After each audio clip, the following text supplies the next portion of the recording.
我跟你说，这48天我们就喝这种饮料、咖啡，喝掉了500多块钱，然后吃饭花掉了将近1万块钱。Hello， 大家好，我是前辈。因为我马上要飞回家嘛，然后我想对我们第一段的自驾游做一个花费总结。今天我就算了一下，不算不知道，一算吓一跳。虽然说我每天也是在记账的，但是没有这样系统的这样总结出来过。就是我这边做个总结，也可以给大家做一个参考。好了，我先说一下我们这趟行程，具体路线是怎么样子的。可能关注我们的人啊，可能知道我们的路线是怎么样子，但我系统的再说一下啊。我们这趟是从宁波出发，一路杀到了那个西宁，路上一直在高速上面的。每天小豆又开了很多公里，差不多700-800公里每天，基本上是不是啊？还行，少差一点。本来是打算去兰州的，但是兰州就是有口罩问题，然后我们改去了西宁，然后在西宁等了几天，因为要接收快递。然后西宁待了几天之后，我们就进入了哈密，正式进入了新疆啊。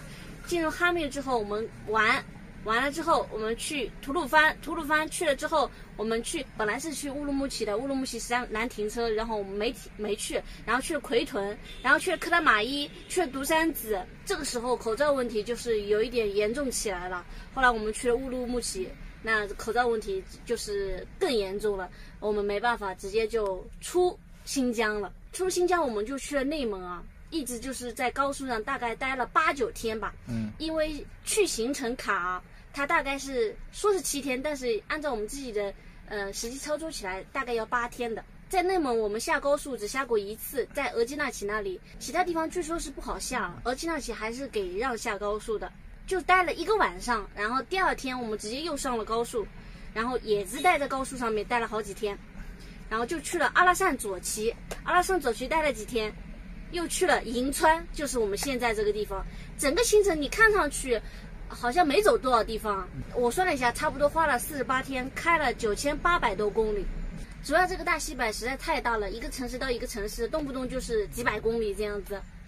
好了，正式说一下我们的花费啊，我每天都有记账的，就是很简单的一个记账本啊，每天花了多少，然后是哪些地方花的钱。都在了。就记账这个事啊，我已经坚持了5年了，大概是从我们第一次开始出去玩，我就开始记账。那个时候不用手机记账的，我都是用一个本子记账，每次花了多少钱还是写上去。现在方便一点了。我刚刚说了，我们从宁波到银川整一个48天，我们开了9800多公里啊。光过路费啊，7月份的过路费是1646，然后8月份是1003块钱，总共是2646块钱。这不只是高速过路费，像新疆、内蒙有一些国道也是收费的。对，但是就是10块、15块这样子。对，一段来收的。有可能啊，有记错了，就是有时候漏了，那也不上下不超过100-200块钱这样子。因为这过路费啊是我的那个手机 ETC 扣的，我每次可以去查的。哦，好像还打了9.9几折啊，什么的，反正打了一点折的。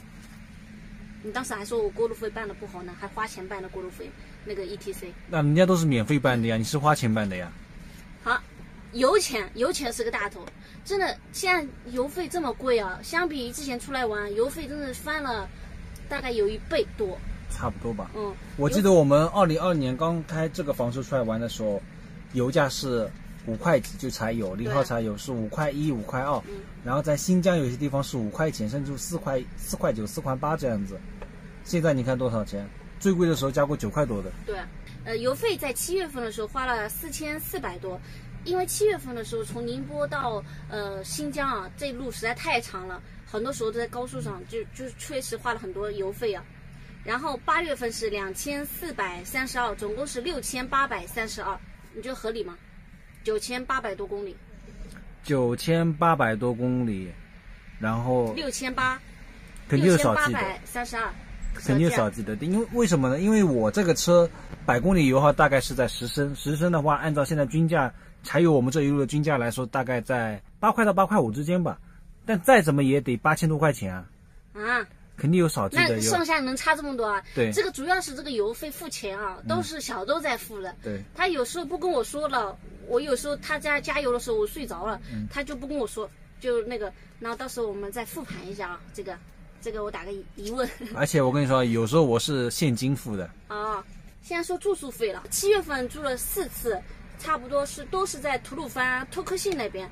那边天气实在是太热了，那个车啊又找不到地方充电，没办法打空调。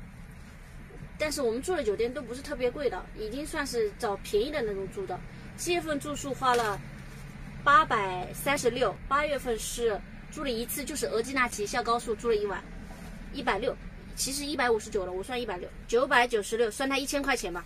其实吧，就是1000块钱我们可以不花的，但是呢，哎呀，还好吧，也为我们省下了不少钱了这个房车。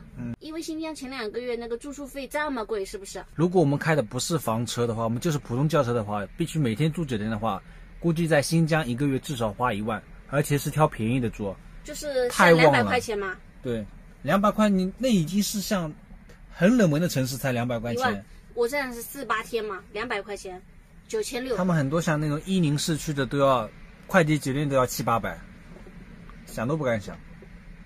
为什么我用了那个记账软件？为什么还要重新在这里计算一下？因为它7月份能统计7月份那个过路费花了多少钱，但是不能把7月份跟8月份算在一起。好了，现在我们来算，我们花了最大头的一个东西啊，就是吃的方面。我们真是猪啊，能吃这么多，48天吃了快1万块钱啊！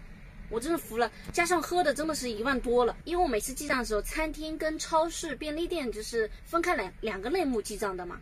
那7月份他超市花了738块钱，然后光餐厅啊花了3476块钱。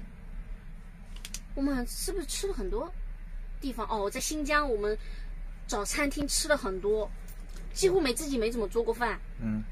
怪不得。然后8月份的话，超市花了比较多的了，超市花了1906块钱，然后餐厅花了3716。哦，对了，里面是包括了买了一只羊，1200多块钱。差不多啊。你知道为什么8月份超市比较多吗？因为我们一直在高速上囤了很多货嘛。是的，一直在高速上面，有自己做饭的也会比较多。反正就是7月份跟8月份加48天啊，加起来花了9881块钱。哦，对了，还有一个大头，7458，你知道是什么吗？我们买了一个随心飞机票是吧？对，这个不应该算到是他自驾游里面的，但是也是这2个月花的钱。那不是，我们要算的是最近这1个多月时间自驾游花的钱呀。还有就是车保养加上买一些尿素，我也算在保养那里面的，有时候。总共是花了853块钱，这个倒没什么。然后日用品，8月份的日用品花了366，就是哪一些日用品啊？就是一些 T 恤啊，或者我去超市那个名创用品买了一些那种有的没的那些东西啊。7月份日用品也花了476块钱，总共7、8月份的日用品花了842块钱。娱乐方面就是什么看电影啊这些208，这是7月份的。然后加上8月份的娱乐是多少？155。娱乐方面啊，7、8月份加起来花了363块钱。还有医疗，你上次去看了一下医生，201.4，加上我们有时候核酸检测它是收费的。这你都记了？对啊，核酸检测没多少钱，差不多250左右吧。医疗还有停车费是7月份是234。8月份是90，324。其实你说300、500、600的加起来也有好几千嘞。还有一个景点门票没有算，8月份几乎没有。就是7月份花了826块钱。其实这次我没去过几个地方，所以才826块钱。如果整个新疆我们转一圈啊，南疆北疆几乎玩完遍啊，其实门票钱还是挺费的，因为新疆的有些那个景区门票还是挺贵的啊。还有区间车也贵。对，这次这方面就是花了不多。好，差不多哦，充电也有。7月份花了27块钱，8月份花了65块钱，怎么会这么多？7月份加8月份总共花费是24382，可能有一些漏算的，就是加油的钱。就算25000吧。25000这样子。然后我们那个机票钱没有算，就随心飞的那个钱。那就这样子，你25000除以30，除以48再乘以30，就相当于1个月花了多少钱？5万5除以8，15000。15000啊15600块钱。那就跟以往其实都差不多。差不多，我们固定的差不多。对，也不会过多的去消费，但是也不会吃的太省。也不是就是穷游。对，反正就是每个月几乎我们出去在国内玩，反正都是这样子。其实比我自己在家里宁波的时候啊，可能还要省一点。对，我在家里宁波花的更多，其实花的更多。所以我们出来旅游其实省钱了。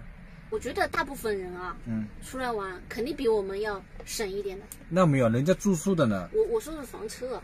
房车那也看吧，有些就是年纪稍微比我们大一点，他们会相对来说比较省，因为他们很多喜欢是在房车里面做饭的。就是不像我们一样跟猪一样吃这么多。你才说呢，你吃的多，我也不多。吃了这么多，就是我们这个仅仅做一个参考，也给自己做一个总结。大概花多少钱，自己心里有点数嘛。其实已经跟以前 SUV 开车开出来比啊，已经省挺多钱了。以前刚开始开那个30欧蓝德去欧洲的时候，1个月3、4万。不过那个时候，那个国外的物价也不一样呀。好了，通过这一次的花费总结啊，你觉得我们哪些是需要改进，就是要节约一点的，或者干嘛的？就别回家，一回家就花得多，就多出来旅游吧。好像确实是这样子，出来旅游确实比在家里要省一点。我们2个人在家里1个月基本上花到2万以上。其实各种隐性开销太大了，就是日用品花费，就是像我网购东西太多了。因为你在家里，比如我们要出去露营啊什么的，这种买这种装备啊，或者带饼干，很花钱的。去干嘛一下？饼干是你那个是本来就要那个的，看病不算。其他的你说我们这48天光在吃上面花了1万块钱啊，将近。其实该吃的还是要吃的。不然出来的意义是什么呢？好，就这样子的。我们仅供参考啊，大家肯定不会像我们这样吃这么多。好，今天视频就到这里了，拜拜。